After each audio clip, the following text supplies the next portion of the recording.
Dober večer.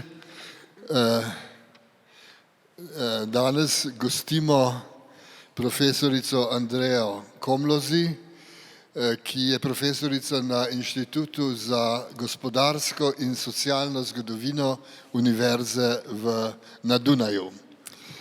V letošnjem poletnem semestru predava osnovna vprašanja politične zgodovine in vodi seminar Meja in nacija po imperiju. Sicer predava tudi globalno zgodovino in kulturno zgodovino evroatlantskega področja v globalnem kontekstu.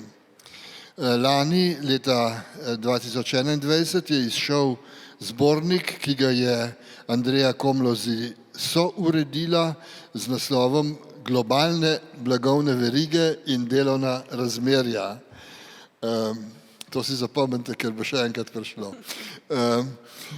Leta 2018 je v nemščini izdala knjigo Meje, prostorske in družbene ločnice skozi čas. Istega leta je souredila zbornik v angleščini Globalne neenakosti v svetovno-sistemski perspektivi. Leta 2016 je uredila zbornik v angleščini Kolonialnost moči in hegemonski premiki v svetovnem sistemu. Pa tudi istega leta zbornik Svetovne regije, migracije in identitete.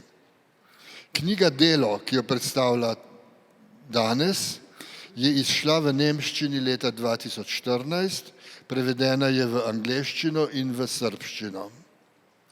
Z profesorico Komlosy se bo pogovarjala Maja Breznik, ki je raziskovalka na Mirovnem inštitutu v Ljubljani. Njena zadnja knjiga je Mezdno delo, kritika teorij prekarnosti, ki je izšla pri Založbi Sofija.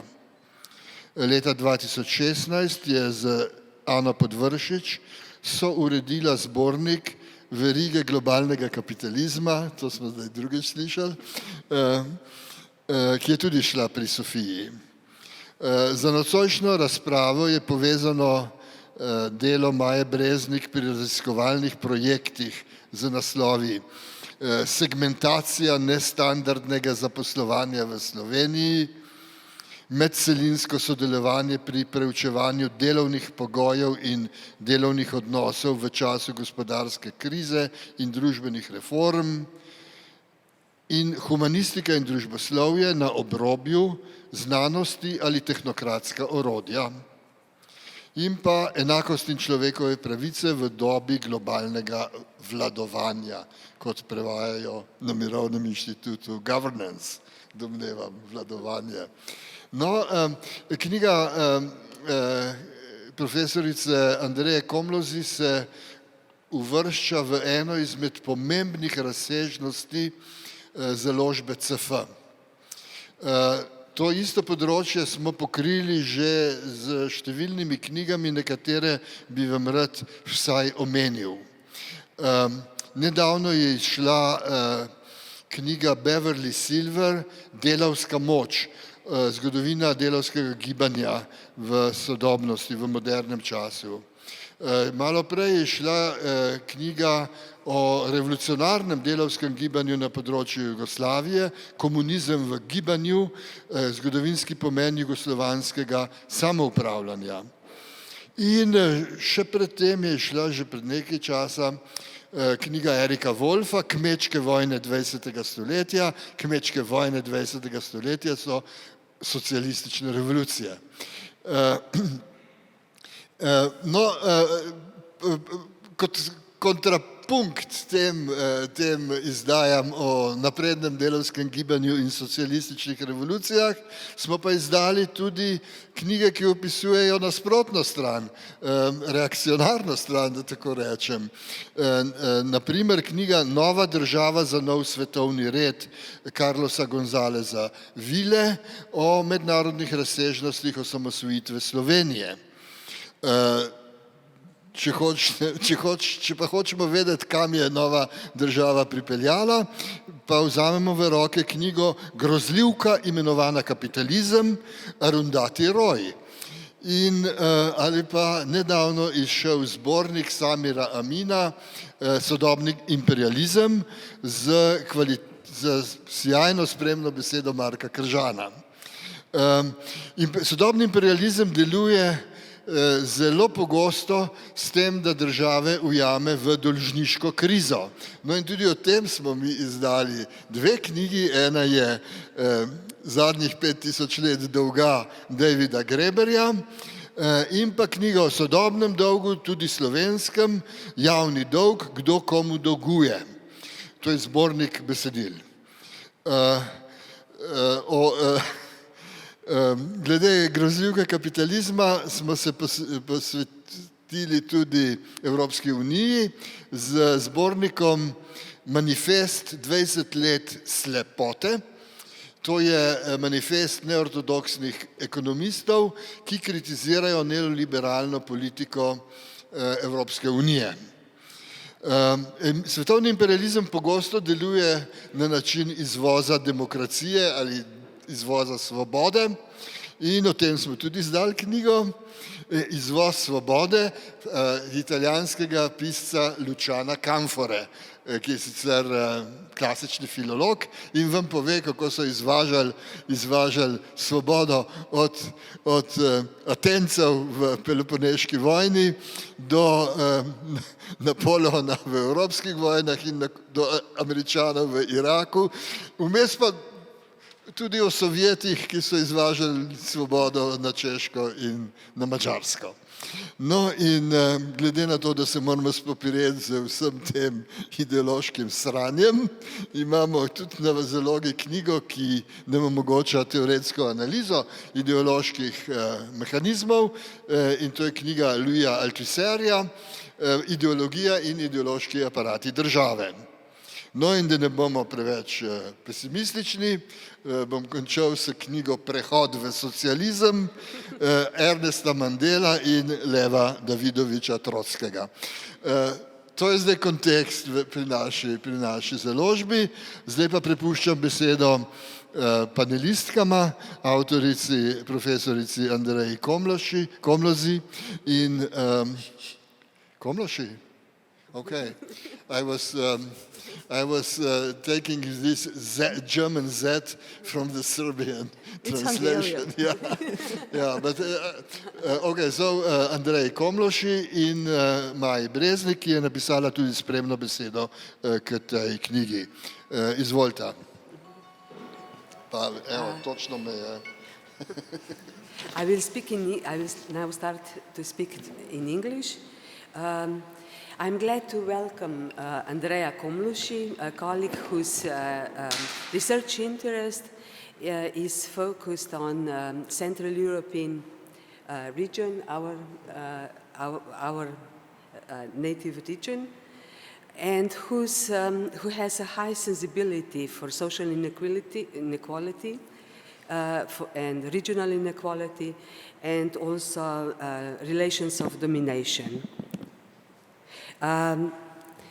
If I had to summarize the book we will talk about tonight, I would say that the book polemicizes with the thesis that the free wage labor is the supreme achievement of human development and the form destined to become the dominant form of work in the world. The book opposes to the linear capitalist development, according to which the expansion of capitalist relations should increase free wage labor and on the other side decrease other ancient or exploitative forms of labor, informal works particularly, and unfree labor unfree labor. While the book builds on the world system theory and the world labor history, it attacks the Eurocentric approach and methodological nationalism, which is blind for world varieties created by uneven development and colonial relationships. Another crucial dimension is questioning the social gender contract, by which men got access to paid productive work and women were left to unpaid reproductive work. The book itself is composed of 3 parts that offer 3 different perspectives on the world of labor. The first part follows linguistic changes which mark changing comprehension of work during history. The second part, let's say, describes varieties of work, forms of work, and categories related to these varieties. And the third part, probably the most interesting to us, focuses on Central European region, division of labor, uneven development, and colonial relations in this region from 13th century to the present. For tonight's discussion, I propose to follow this line of the book and to discuss 3 topics one by one. So the first question with which I would like to open this debate is about the first part, which elaborates on the semantic distinction between a couple of words that appears in many languages. In Greek, for instance, the difference between ponos and praxis ergon. In Latin, labor and opus. In German, Arbeit, Werk. In English, labor and work on the other side, or in French, travail and œuvre on the other. The first series of words, ponos, labor, Arbeit, labor or travail, refer to hard work in the sweat of the brow. The other series, praxis, opus, werk, work, or œuvre, refer to independent and creative work. What can we learn? This is the question for our guest tonight. What can we learn from this linguistic peculiarity? Okay, good evening also from my side. I'm glad to be here in Ljubljana. Thank you for the invitation. Thank you for the introduction. I guess Rastko Moschnik told the right things. Unfortunately, I do not speak Slovene, and so I'm glad that we can have this conversation here in English. Thank you, Maja, for guiding me through this evening. I mean, much of the question is already answered by how you introduced it, but the intention of my book is to show work and labor in its broad variety. I think it makes sense also to look at this double-sided character of work and labor, and you already see that I use these 2 expressions, work and labor. And I think that clearly shows that you cannot exactly define how to assess work and labor. I mean, you have this emancipatory appropriation of work by saying, as a man, as a woman, you have to work in order to fulfill yourself, in order to be creative, and in order to identify with what you create, with the work that you do, and the piece of work that you create is also called work, a piece of work or piece of art. And at the same time, of course, work is not always making you happy. It's hard, it's toilsome. But this is the side that is expressed by labor, and it's interesting that the language already offers a possibility to distinguish between these 2 sides. I think we can maybe go into the discussion if this can always be divided in these 2 in these 2 directions, and in how far it is overlapping these 2 notions, and in how far there is a certain historical development in using the terms. But in general, it's very helpful to to realize that they exist. I think if we go back into history, we very briefly, I give a short overview about this use of the term. I think, simply spoken, in antiquity, there was a disdain of work. So it was only one dimension that was important, that a free man did not have to do it. They wanted to do other things, praxis, philosophy, politics, and so on. And then in the Middle Ages, in the Christian, maybe also in other Middle Ages, also the work was accepted as something necessary, as something useful, also even in its toilsome form. Not only the artisans who did the work that fulfilled their, let's say, their skills and creativity, but also the work that had been done in the fields and the serfdom, the service work, and so on. And by putting it under the umbrella of Christianity, it was accepted.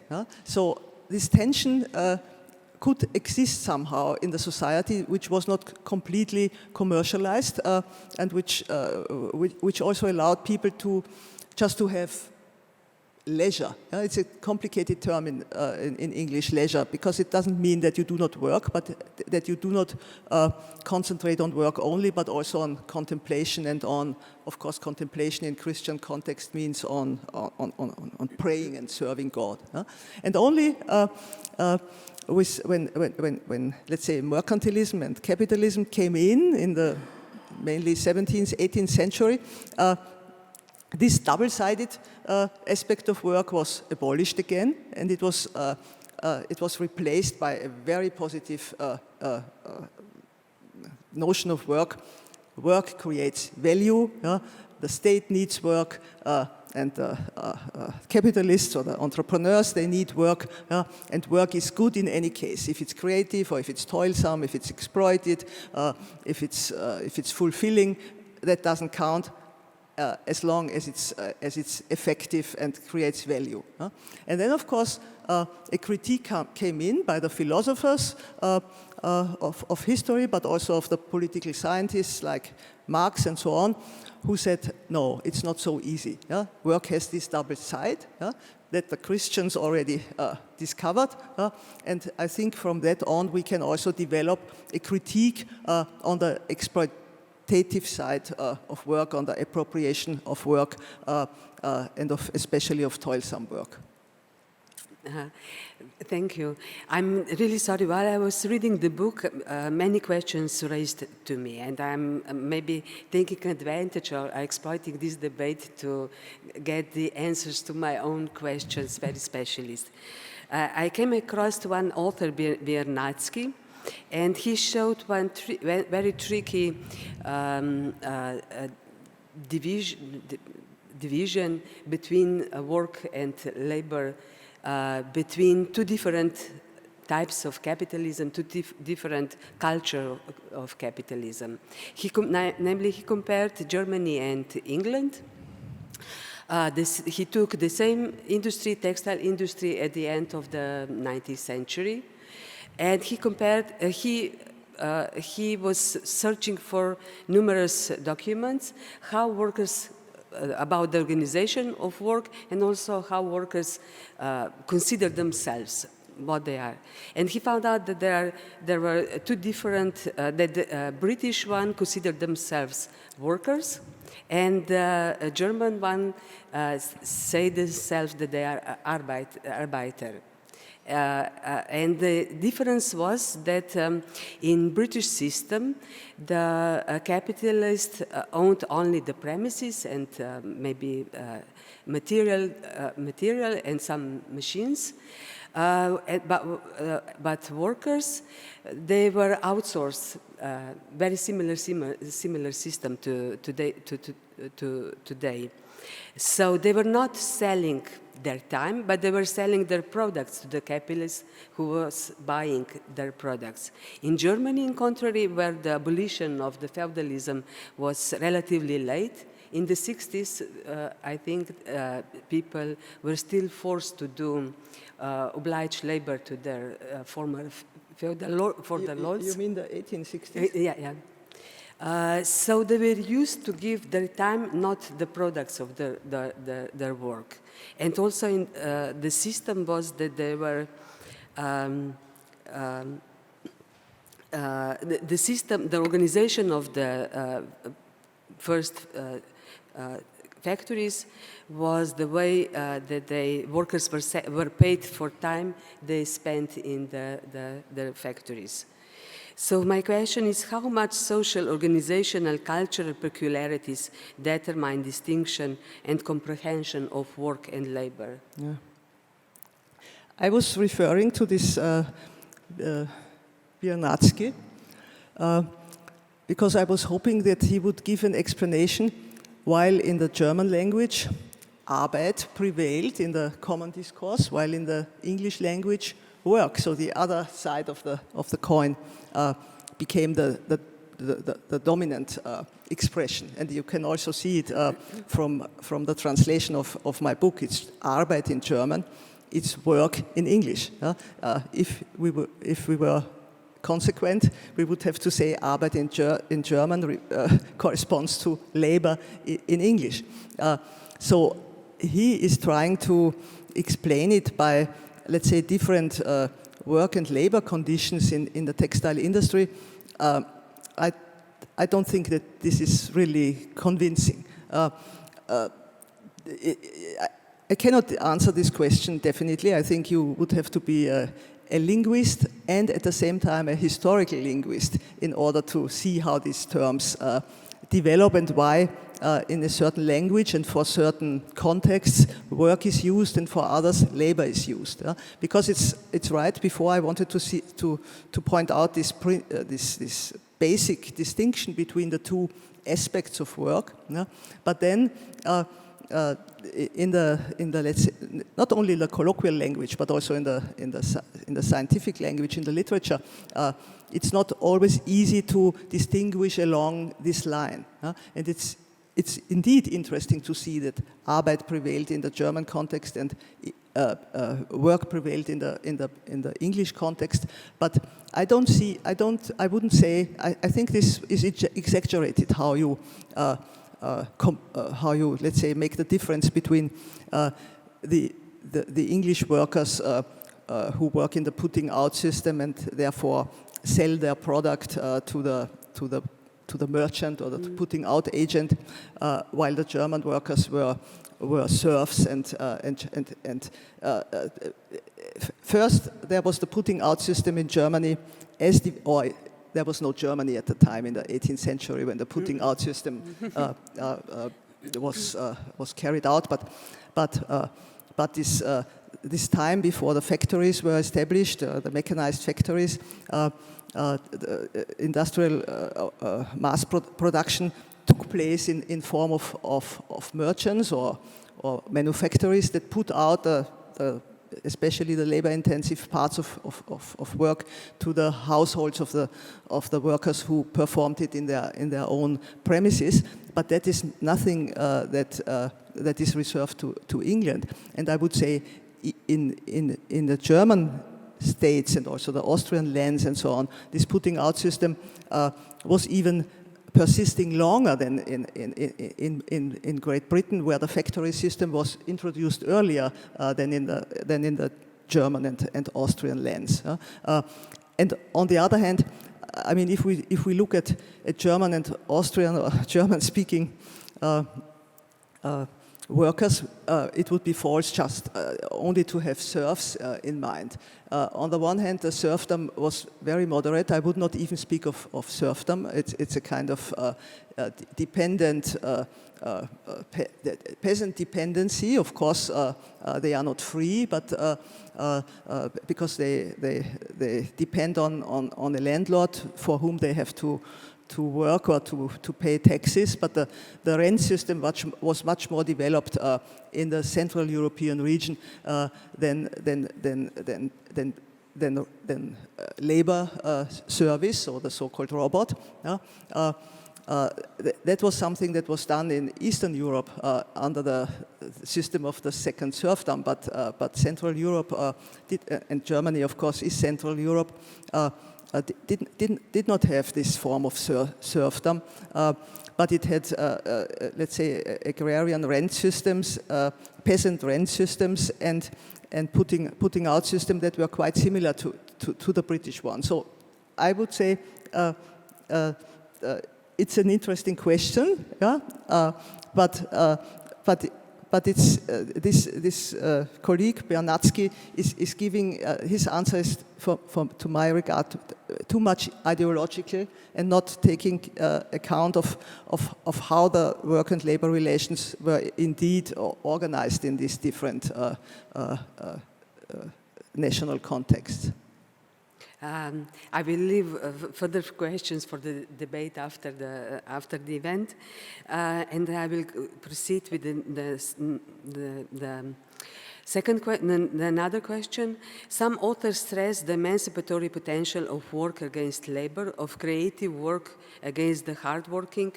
In the first part of the book, you sketch a brief history of labor from the point of linguistic distinction between work and labor. Would you agree that the distinction between work and labor, more than anything, complies with social relations of exploitation? Namely, labor is reserved for the exploited classes and work for the exploiting social classes. No. Or is it my view too vulgar? I would say so, yeah. I'm sorry.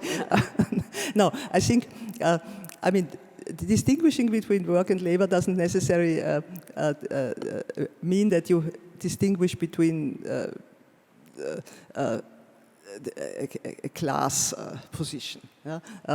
Because hard work can be done, let's say, by a lower strata worker, yeah? But hard work is also done by those who own their means of production, and also fulfilling work. I think it doesn't make sense to say the exploited side is labor and the exploiting side is work. I think in each work situation you have both sides incorporated. Of course, there are extremes where you only have the fulfilling and where you only have a, let's say, suffering side. But in general, I would say that this chameleon side of work, you find it in any case, and you cannot draw this line. Of course, there are social relations behind the context of work and labor. I would not deny that, but I wouldn't make it so easy. Thank you for correcting my view. No, you don't have to change it, but it's just my position.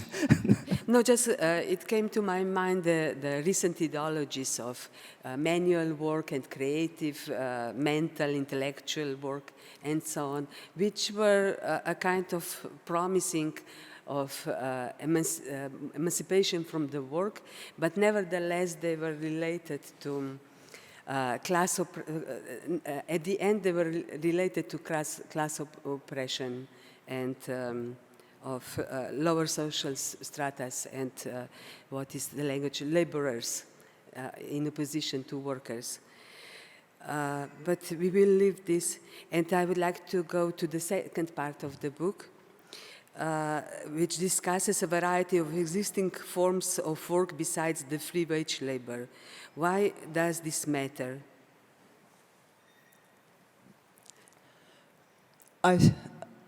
This is a very important point because, I mean, labor history for a long time, I would say the whole 20th century was very much characterized by this interest in paid labor, and especially in wage labor, while other forms of labor were seen as something of the past or of parts of the world where authoritarian regimes are prevailing, or where colonialism still exists, and where forced labor is showing up. And then of all the unpaid side, all the unpaid work and labor relations were not seen as part of labor history. And that's why I think it's important to look at these different manifestations of work with regard to remuneration, so paid or unpaid, but also of course, the degree of free or forced characters of work. But what to my mind, it's very important to see that under capitalism, these different sides of work, they are combined. They are combined within the families, but they are also combined in the sense that regions where, for instance, more free wage labor is prevailing are not only relying on that free wage labor. On the one side, of course, from the side of the household members who do the unpaid work, or of agricultural regions where other forms of work prevail, but also on a trans-regional or even international level, where products that are produced under different work relations or modes of production, if you want, are necessary components, and that are, for instance, if it's raw materials, for instance, that are manufactured in a certain region, so that in the final product you have both the free and the unfree, and the paid and the unpaid work and labor, and you cannot just say it's beside, it's still existing. No, it's combined. Many studies the world labor history included stress the resurgence of super exploitation and unfree labor in the global south. How would you explain it? How is the working class in the global north related to the working class in the global south? I mean, this question, it depends which time layer we have in mind, which period. Because as you said, the second part of the book is combined, is going through time cross sections. So I have the around 1300, around 1500, around 1700, and so on. For instance, if we look at the section 1700,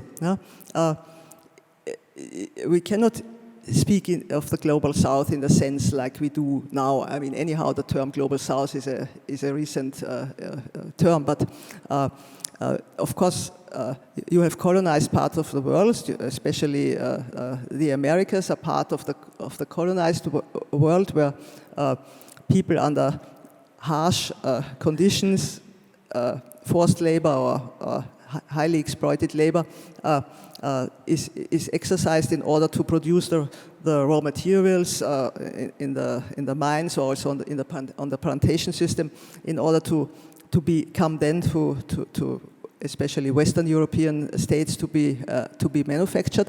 But on the other hand, if you look to Asia, of course, Asia is a big thing, and you have to differentiate. But especially if you look to South and East Asia, I mean, you cannot. Even today, it's not so easy to speak of global South, for instance, in the case of China, because it is moving up to a kind of core region of the world system. But around 1700 or so, I mean, these were the regions that were the workshop of the world, and it was very important for the European merchants to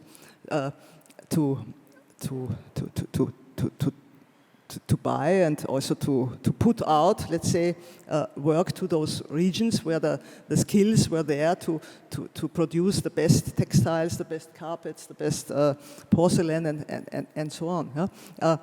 But I know that your question was was pointing more on the contemporary period. Yeah? But I think even here we can already start in the 19th century when the labor movement and of course also the governments of the Western countries were able to improve the situation of wage workers and let's say introduce regulations in terms of better wages but also better social conditions so that they could also become consumers of the products the capitalists wanted to sell. Yeah? So this was, to my mind, something that the labor movement, of course, achieved, but on the other hand, was also necessary for the capital owners in order to make profits. Yeah? And this was not the case in the colonized world or in the non-European world, and is to a certain extent that is still the case, that the people in those regions where nowadays cheap labor is performed, that is outsourced by multinational companies in order to profit from these bad labor regulations, and that they do not have to pay the cost for social reproduction and also for also on an ecological level, how to use the land and to exploit the countryside and so on. So I do not only see the split between capital and labor. That is a major split, but I also see the split between North and South, and I include also the socially secured workers on the side of the North, and to a certain extent they are exploited, but at the same time they are also profiting from this unequal division of labor between North and South. Mm. And nowadays, of course, new global cores can develop, and for instance, if China develops into a global core, we cannot say a final word, but we can see trends. And then, of course, it is also possible, and we also have examples that, for instance, China is acting as a global north, for instance, in how they are exploiting African workers. We will now go to the third part of the book. The third part presents the temporal crosscut of social economic development in the Central European region from the 13th century to the present. The emphasis is on the international division of labor from the world system point of view. What does your analysis tell us about colonialism, imperialism, and relations of exploitation in the Central European region? So we are now moving from the global perspective to the local one. No, I don't think that we are moving away from the global perspective, because I'm using the Central European region to illustrate my global perspective, because the title of the book is a global history perspective. Yeah? And then in the first two parts, of course, it's general considerations where I integrate a lot of parts of the world in order to illustrate my argument. But then in those cross sections where I jump from the 13th to the 21st century, I always use a regional basis from which I depart, from which I start my considerations. And I use Central Europe because that's the region where my own research is, let's say, the best, and where I can take my examples from. But I do not remain in that region, and that's what I meant when I said we are not remaining on the regional level. But it's from there that I look how work and labor relations are combined with work and labor relations in other parts of the world. And I have let's say a three layer, or I do it in three steps. First, I look how this combination of different labor relations looks like in smaller Central European regions. For instance, how putting out work and factory work is combined, how wage work and housework is combined, and so on. But then I move on a bigger scale, looking at the different parts of Europe and how the division of labor took place, for instance, between Western Europe and Eastern Europe. And it's quite common to identify the Central European region. Of course, you can even differentiate in more than 3 regions, but I think it makes sense, and that's what I apply in this book, to differentiate between 3 regions. Briefly spoken, for instance, I mean, already before you, for instance, were citing Bernatsky, who said, okay, in England it's like this, and in Germany it's like this. And then, of course, we could also see what does it look like in Poland or in Hungary. So I look at these relations between the different parts of Europe, where you can say, okay, it's of course linked also with the possibility to engage in colonial expansion. So that was the case for Western Europe, while the Central European regions were under, let's say, under the control of empires who did not expand to colonies, but who expanded more to Eastern Europe. But nevertheless, they didn't have the same, let's say, development as in Western Europe. So different work and labor relations developed there. And then, of course, in Eastern Europe, again, you have this dependency both from the West, but also from the Central European part. And I mean, that's what I know best, because I did a lot of research on the Habsburg monarchy, which was one of the examples that didn't have any colonies outside of Europe. I mean, there were very tiny cases where also Austrian merchants were, with the crown's consent, were active overseas. But in general, they just went into let's say, the footsteps that the colonial powers had established in international trade, and they were trying to use the same benefits for their own trading companies. But in terms of expansion, of course, they were expanding from the 17th century onwards into Eastern and Southeastern Europe, and to my mind, they were establishing similar relations of dependency, of course, within one imperial state, but nevertheless, where you can clearly point out the peripheralization of these Eastern and Southeastern European regions, and that, of course, also impacted on the way how work and labor was organized. Thank you.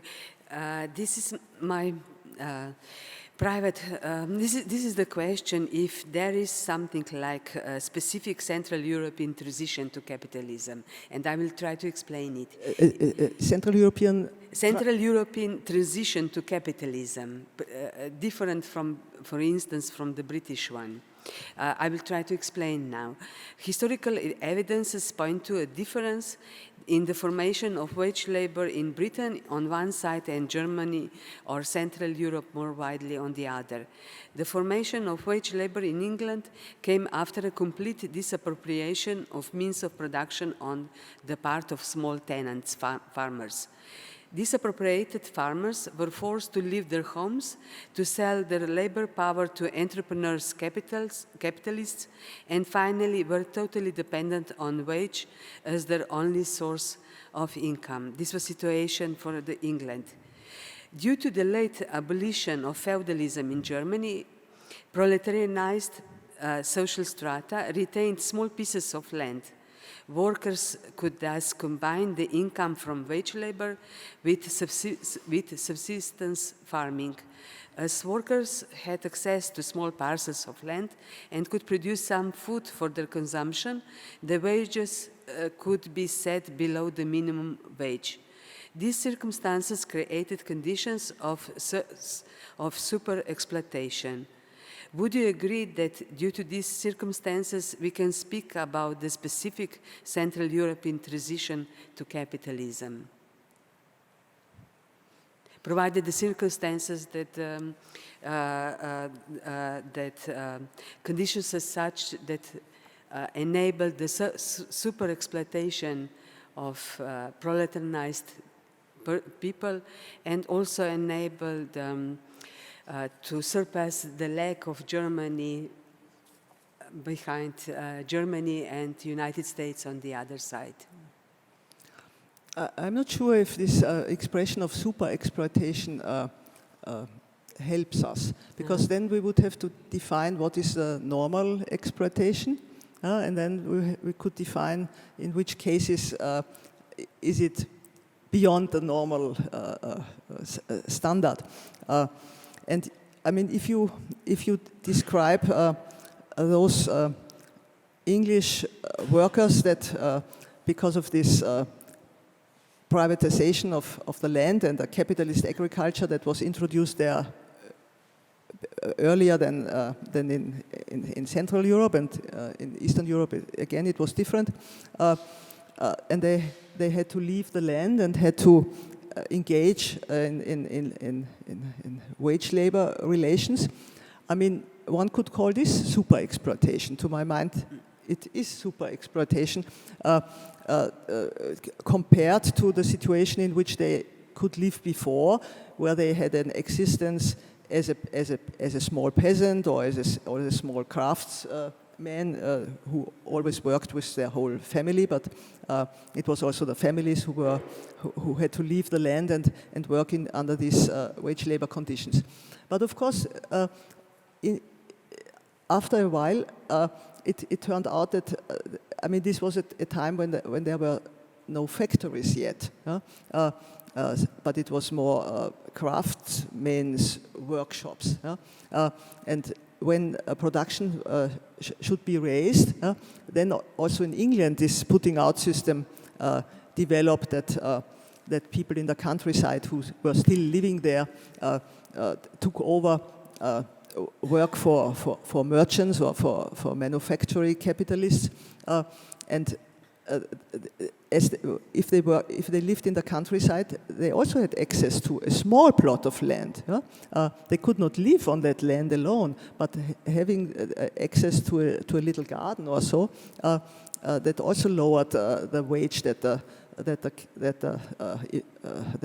putting out merchant had to pay for them. And by the way, that's I think the reason why I also look at these non-paid elements of work, because working in your own garden or so is of course the part of non-paid work that is a kind of subsidy that the capitalist can save on spending on wages. So that's why I think that this took place also in England. And even if we go to the moment when the factory system was first introduced, not completely, but first in the world, I would say in England. I mean, of course, these factory workers, their working hours were so extended that they could hardly do work in gardens or on plots for subsistence agriculture and so on. But after a while, when conditions improved, it was also there that, for instance, factory settlements were built where workers were able to care a little bit for their own survival, for their own reproduction. Yeah? So again, I see this combination of wage labor and non-wage labor. I mean, for subsistence, but of course also for various other informal activities that are combined with the wage of certain family members, also in England. So I think this is a very important idea, and I think it's different in various regions. But you cannot just say that this was different for the German-speaking world. I see, and I think that's maybe one of the things that I also want to correct, let's say, with my Central European approach, because normally, for instance, if I look at I mean, I'm very much engaged with global history, global labor history, but global history in general. And many of the books of global history, they do not cover the whole world. Yeah? They have a certain... I didn't hear. They don't cover? They don't cover the whole world. Yeah? But they address it also from a certain geographical point. But usually they address it from the Western European point. Yeah? And then they look how Western colonialism or trade relations or also military conquest and so on involved other parts of the world. Yeah? And but nevertheless, this perspective always takes the Western European examples as the, let's say, as the pattern that you take for the, let's say, for the normal pattern, and everything which doesn't correspond to that pattern, you see there's a kind of deficiency or a kind of backwardness or so. And I think this is too easy. So it makes sense also to look at what is going on in these Central European regions and to see and to check if you cannot find similar developments also in England, and that you have to also correct the perspective of how you tell the story of, let's say, of the British Industrial Revolution. Thank you. I have only one question, which is very important because this is a very important component of the book, and then I will give a word to you, to the audience, for the questions. So you have some time to think what we would like to ask our authoress. My question is, the horizontal theme in the book is the woman question. How would you situate it within capitalist social relations? How is it related to the problem of patriarchy if we know that unpaid reproduction work appeared with the entering of women into capitalist production? Yeah, indeed. This let's say, gender question, but also the perspective to include the women into how they work and what kind of work they do, maybe in contrast to men, is very important. But the book is not about patriarchy. Yeah?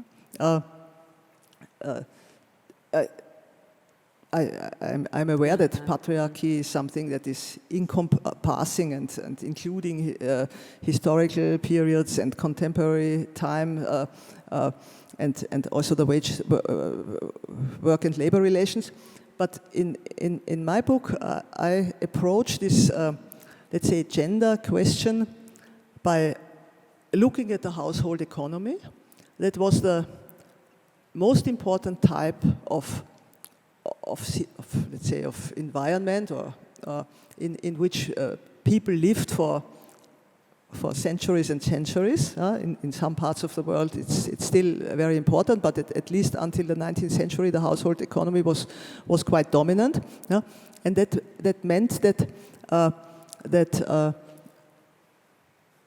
all members of the family cooperated within the household, both for the products they sold on the market, and some of these household members also went to the market and sold their wage labor, but other members of the household stayed at home and contributed by their unpaid work to the let's say, to the result and well-being of the household. And this concept of the household economy, it's not restricted to poor households or to, let's say, peasant or even under-peasant households, but it's also to craft households, to noble households, to royal households. Of course, it's a different wealth existing in these households, but the way how the different members of the household contribute to the performance is accepting that all these activities are seen as work. They are, of course, not valued in the same way. You have an age gap and a gender gap and a status gap and so on. So these relations were not equal. But it was considered as work. And I think for me, it's a crucial moment when this household lost its significance. It didn't lose it completely, because still we have the household as the place where unpaid work is performed. And if it's not in the small garden, it's in reproducing the family, or also not only in material terms, but also in psychological support and so on. But once this household was given up as the place of work and labor combinations, then the work that went out of the household, it was considered wage work. It was considered the work that creates value, while the work that was continuously carried out in the household, it was denied to be work. It was seen as something that was done out of love or of family relations and so on. And then it became, it was of course predominantly the work of women, who then were conceived as mothers or daughters who are responsible for this part of life, which is important for society, but which is not part of the work and labor side. But I think this devaluation of the household work is a very important, let's say, rupture in the development of how women are perceived, because this devaluation of the female non-paid work in the household meant that she was, or they could easily be exploited, because if their work was not accepted work, it could not be appropriated. But of course it was appropriated indirectly, because they always supported family members that did wage work, and these wages could be lower because they could rely on this household in order to support the family. And it was also devaluating paid gainful employment that women, of course, had to do, because this bourgeois ideal of the male breadwinner that did not apply for let's say, lower class families and women. So they had to go out of the house, of course, and to perform wage labor themselves. But it was always seen as something supplementary. So their main dedication was to be the mother and the wife. And then they also did something outside and brought home some money. But it was not the basic income, and that's why it was also devalued, which meant lower wages and more precarious labor conditions. And then we also have to bear in mind that it was not only women who did this unpaid work; it was also men, and it still is men. It's to my mind, in this sense, I'm a feminist. That's quite clear. But I think as a feminist, I also have to acknowledge that unpaid labor is also performed by men. And so I can see a feminization of unpaid work, where men are, let's say, evaluated along this gender gap between wage labor and non-paid labor that comes up when the household economy is broken up, and only the wage part of work is acknowledged work. Mm. A long explanation, but I think this is a crucial element on theoretical grounds that then I develop in various examples that I give through these 6 crosscuts of history between the 13th and the 21st century. Mm. Thank you very much for clarifying it. I think it is important, and I withdrew my question completely. Sorry, maybe it was too long, but I'm giving would you like to pose any questions from the audience? I have to say that the book is available in the bookstore, Azil, for 20 euros, which is very reduced price for the book.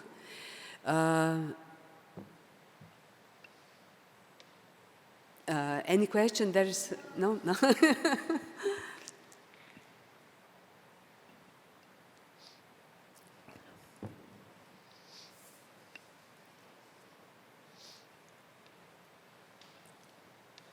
Še kakšno vprašanje bi kdo postavil?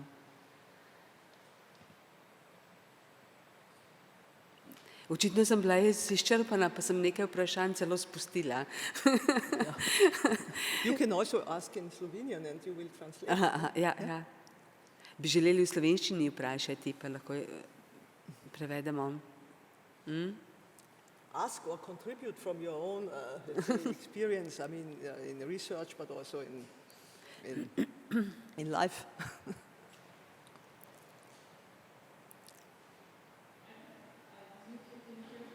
No, Sorry to have. I'm so sorry. Did you? I obviously have not read the book yet, but have you maybe noticed any difference in the way the laborers, workers, however, related to their wage once they were given the ability to own any kind of particular property, whether was it an apartment or a piece of land or the things that you kind of mentioned before? Was there a particular sort of a moment where owning something also opened up something in the wage to, in the relation from worker to wage, if I made myself understandable? I must admit that I have certain problems with the acoustic of this room, so I hope that I understood you well. So you were asking if workers own a house, if they...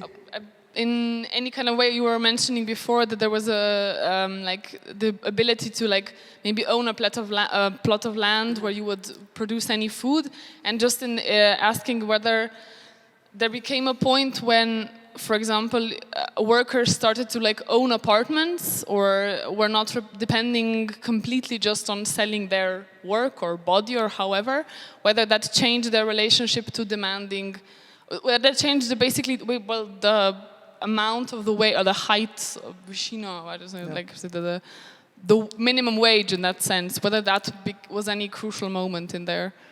In the global historical perspective. Yeah, I mean it's still the same problem with the acoustic, but I will nevertheless try to say something. Of course, if let's say a working person or a working class family doesn't have any means of doing garden work or subsistence agriculture or so. And this is because, for instance, you live in the working hours are too long, and you live in a place, in a room or in a small apartment where you do not have the possibility to do so. Then it's a kind of what I would call a full proletarianization, and that can lead, of course, to a very miserable situation, that with a low life expectancy and also very, let's say, often violent social relations and so on within the family, because everything is under pressure. That, of course, was improved to a certain extent, because these very miserable situations at the beginning of the 19th century, when the factory system spread, it was improved by labor regulation and also by let's say, worker solidarity activities. But one of the means to overcome this situation was, for instance, company housing. So that, for instance, and that of course was especially the case in rural industry, where there was where it was possible to build housing estates for the workers of a certain company and equip them with the possibility for a little reproduction. But today, when we look at big cities, of course, and agglomerations, I mean the possibility to do, let's say, material reproduction by producing your own food and so on, I mean for millions of families, this is not available anymore. But then I think other situations come in. For instance, I mean, one of the topics that I also develop is migration. Because it's not only that wage workers rely on, let's say, unpaid work and labor that can be agricultural subsistence, but it can also be, let's say, reproductive power in terms of reproducing the the family, but also reproducing the, let's say, the mental situation and the psychological situation of a family, motivating the children to go to school, encouraging the husband to make his career, bring home more money, and so on. But it's a relationship between paid and unpaid work that is vice versa. You cannot survive without paid work. That's why you have to send certain family members into wage work. And if they don't find the wage work at home, for instance, you send them into labor migration, so they earn some money and send it home or bring it home. And on the other hand, they can rely on the, let's say, on the family household in a rural region. So that means that also the rural and the urban regions are linked together, not only by this, let's say, migration relation, but also the way how paid and unpaid labor in this extended family is organized. And for instance, this is something. If I look at for instance, the family of the Yugoslav guest workers. That's how they were called at the time, in the time of the 70s, when they, or 60s and 70s, when they came to Austria or Germany. It was exactly this start of their let's say work career that they came alone and they sent money home, and then after a while families also came, but they. Until today, in some cases, they still maintain the relation with their family back home. I mean, of course, the Yugoslav wars made it more difficult to maintain these relations. But this let's say multi-local families, this multi-locality is also let's say grouped around the combination of different work and labor relations. Yeah. Je bilo pojasnjeno? Še kakšno vprašanje, prosim? Še enkrat bom povedala, ker drugače bom kregana.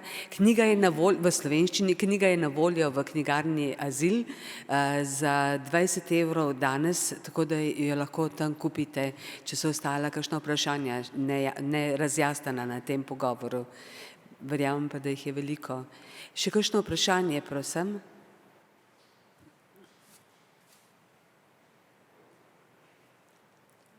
I would be interested in these different historical trajectories in this Central European space with regards to socialist and capitalist, like 20th century countries, with regards to this domestic economy. You mentioned household economy. Like, what was like the difference? Because I know that in Yugoslavia there was like, we had these semi-peasants, a lot of population who got employed after the Second World War, who got into this waged labor, but they still maintained, like they still cultivated land, so they still had like double shifts. In the morning they were workers in the factories, in the afternoon they were like working on their farms. So this difference in this Central European context between these countries who were like in more these socialistic countries and Austria or Germany.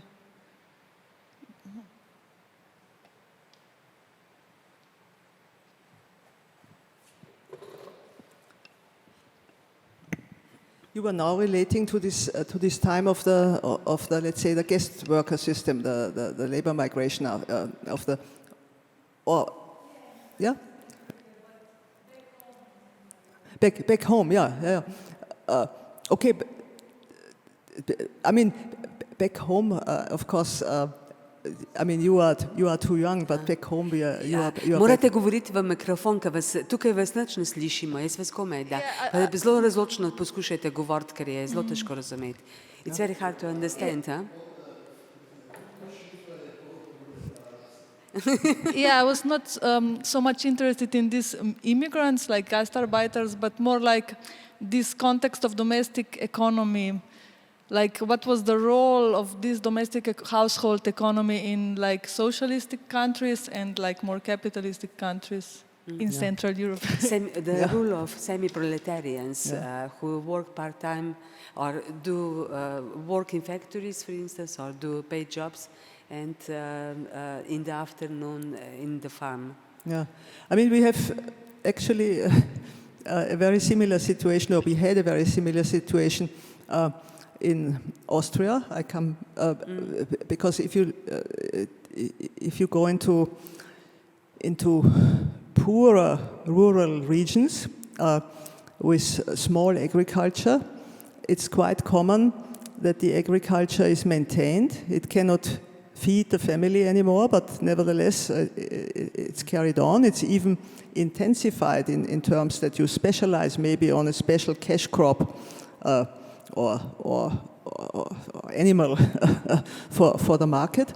But on the other hand, you produce a lot of things that lower your living costs, but nevertheless you have to have several, or at least one person that goes into a labor labor relation outside of the household, and very often in this rural context, this is linked to the fact that they have to commute to their workplace. Sometimes this commuting, maybe not the husband and wife, but with regard to the children or so, this commuting can also be a weekly commuting, and then nevertheless they come back on the weekend and completely take part in the rural work, and so I think this is not specific, let's say, to Yugoslavia, but of course it depends how many people are living in this small agriculture system, and of course in Western countries, I mean, Austria in this sense is not a Western country. It also has an agricultural structure that is not similar to Yugoslavia, but where this small agriculture is still surviving. I mean, nowadays it goes a little bit in a different situation, because with this, let's say, idea of biological agriculture, they can enter, let's say, maybe market segments that also allows them to survive with a, let's say, small amount of land that they own. Yeah? But still, once you have land in the background, of course, it's much easier to compensate for low market prices, for instance, or for low wages. Yeah? Actually, to my mind, it's in general, I wouldn't see that it is a problem that a person or a family relies on different ways of let's say, subsistence. I mean, the unpaid subsistence, and on the other hand, a wage income. No? The problem, of course, is how high is the wage income, and if it's the, let's say, the employer who profits of the situation that this worker has cheap reproduction, and so that he can indirectly also get access to the unpaid labor of this worker after the labor hours, or of his family members. Then of course it's increasing the inequality. But I think this unequal relationship cannot just be solved by saying they shouldn't have the means to reproduce themselves. The wage has to cover everything, because also a full-time wage worker can live in very depressive situations. Hvala za zelo zanimivo vprašanje. Mislim, da se razprava šele ogreva, ko smo že pri koncu. Je še kakšno vprašanje? Potem bomo končali. Se vam zelo zahvaljujemo za vašo prisotnost in za sodelovanje, hkrati tudi avtorici knjige. I thank you for a very enlightening discussion, clarification of some points which remained open to me. to the next book. We didn't clarify everything, but this means that you can go into the book and read what we didn't discuss today. So thank you for being here, and Maja, thank you for asking me these questions and giving me the opportunity to explain some of the major approaches to my book. Good evening.